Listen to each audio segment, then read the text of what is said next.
ખેડૂતો પાસેથી 18,000 કરોડની ખરીદી કરી છે.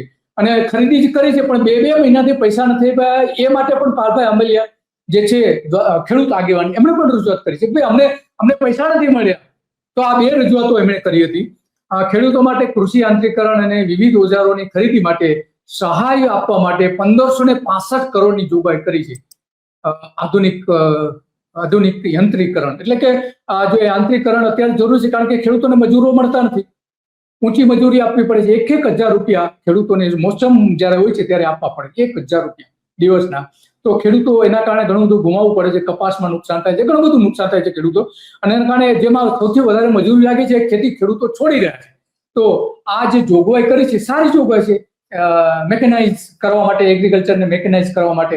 પણ 1565 કરોડ રૂપિયા રકમ બહુ ઓછી છે, કારણ કે એવા ઘણા બધા ઓજારો આવી ગયા છે કે જે હવે ખેડૂતો મજૂરો વગર જાતે આખું ખેતરનું કામ કરી શકે એવા ઘણા બધા ઓજારો આવી ગયા છે. એમને જો સહાય કરવામાં આવે તો અત્યારે અત્યંત જરૂરી છે. અને એના કારણે કૃષિ ઉત્પાદન વધી શકે એમ છે.